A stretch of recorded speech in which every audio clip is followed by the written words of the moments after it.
Hello and welcome. You're tuned into Revision Hub with Jazzy J. I'll be continuing to look at education, which is an AQA sociology topic. Last video, we looked at class and globalization. Before we continue, on paper or flashcards, quickly jot down what you remember from my last video. You will only know this if you revised, rested, tested, and repeated yourself. If you do not remember, please feel free to go back to my previous videos where I made a playlist so navigation is much easier. So, I want you to spot the policies, okay? So, there are various different policies on the screen that are popping up. So you need to tell me, or write on a piece of paper, pause the video, which ones are conservative, which ones are Labour, which ones are which. Pause and have a go at them. I'll be revealing the answers, but please do not try to cheat. Okay, so let's go with the answers. League tables, Ofsted. There we go. Okay, so I'm going to go through each of them, okay? So, the Conservative policy set up league tables and Ofsted reports so that parents and marketisation process can be successful. These things are available online and they're really easy to access, and all of these determine the process of marketisation. So, marketisation, league tables, Ofsted, and things like the national curriculum, which I have not included on the slide, so please include that within your notes, were part of the Conservative policy scheme. So, Conservative was all about marketisation, league tables, Ofsted, and all of these things. So, include this. You can make a table to make this easy of the Conservative, Labour, and Coalition. So, you add these 3 points that I've said within your table. Academies and free schools. They were coalition policies that were introduced. Academies and free schools are not owned by the government, and so they are free to do whatever they want. They can choose whether they want to do IGCSE, A level. They can choose whether they should have half term during a different date compared to normal governmental schools. So they are not controlled by the government, hence they are neo-libs.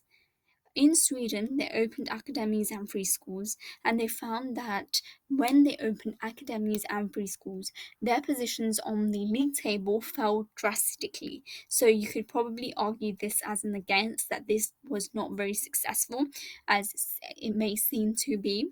So academies and free school, again, there's nothing to do with the government, it's their own set of school that they have, okay?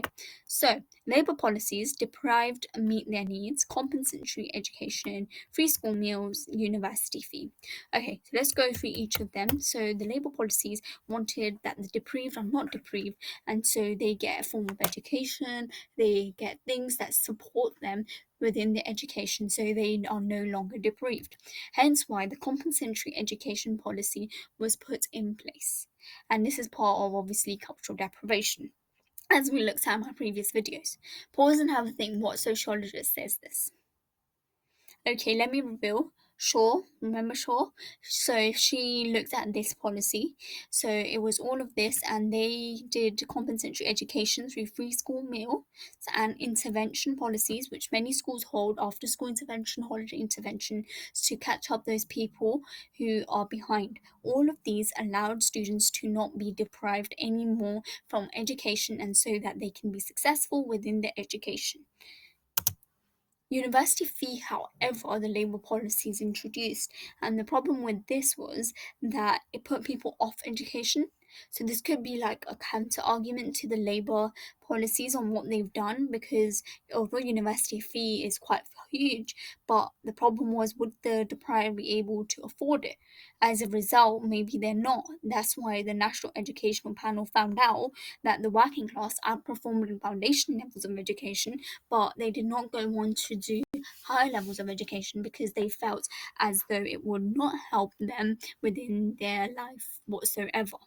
Okay, so far we have looked at Labour policies, neo-libs, and Labour policies as such. Hope you're making notes on these, because I was trying to make my slides less lengthy. Then a tripartite system was introduced. The aim was this, for the system to be meritocratic. Girls and boys in every single school was given an 11 pass exam to sit. Based on the results, they would be put into grammar, technical, or vocational education. However, was the system really meritocratic? Because obviously, middle class parents had high economic capital, so they could afford tuition and other extracurricular that will help them with their education. So, was that actually meritocratic? Furthermore, girls had to achieve a higher grade to be put into a grammar school, so it should be a higher grade than what boys were expected to get so that they get a position within grammar school. So this could be a criticism why it is not meritocratic, so you can use this within your answer. The comprehensive policy was all about catchment area, and based on the catchment area, the score the student would receive. Okay, however, middle class people were able to play the system since they had a high amount of cultural and economic capital. So please add that in too. Pause and have a think and revise what sociologists said this. Please let me know in the comment section so that I can see if you're right or wrong on this. And this will just show that you are revising, resting, testing, and repeating yourself. And that's a very, very good sign. If you don't worry, go back to my previous videos. It's not that difficult. And also in the Kent, the tripartite system still exists in many schools, so that's quite interesting to note. And in schools, there's still setting, streaming, and differentiation as we looked at in my previous videos. So was this actually a good thing to actually do? So this could be like possible criticisms for the comprehensive policies, okay? Then we have the conservative policies, marketization process that exists where dash competes in order to increase their dash and dash. We looked at this in my previous videos, so pause and write the sentence down and fill in the blanks. You must have got this right. Marketization is a simple process that exists where schools compete with each other in order to increase their standards and efficiencies. So they've done this through league tables. So where schools, as I mentioned, they have league tables, and that's all part of the marketization process, which helps the parents to actually choose the schools. They're online, widely available. Type into Google, you can have a look on them. Cream and slit skimming. Okay. Jackson and Rogers found out that due to girls doing better than boys, as we noted in my previous videos, that girls do better than boys. As a result, the school cream skim girls while slit skim boys so that they have a higher position within their league table. Once they have a higher position in the league table, more parents would apply for this specific school. As a result, they will have more students. As a result of more students, the more funding they will have from the government. Okay, and whilst boys are slit skimmed since they underperform, those schools preferred not to take them, so they slit skim them and avoid them getting a place within their school so that they don't, because they know they're not going to do well, so the position of the school will fall on the league table and the school will receive very, very limited funding. This is a theory of Jackson and Rogers. Gender as well, we look at that, so this is a very key element there. Okay, so also Ofsted and league tables we looked at in my previous slide, which I've explained. So this is very important when we look at the conservative policy scheme. So what we've learned, I hope you've learned about like the various different policies, from the conservative policies, the comprehensive policy, the tripartite policies, and all the Labour coalition policies that we just looked at today. So in my next video, which will be my last video, I'll be looking at privatisation. Till then, revise, rest, test and repeat yourself. The content in this video and all other previous videos that I have done.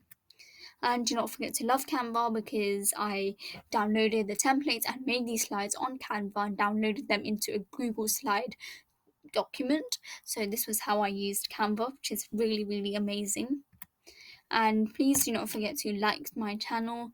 Don't forget to subscribe, because I'm not getting many subscribes, and that worries me because the effort I'm putting in, I think I deserve much more than what I'm getting. So please subscribe to my channel.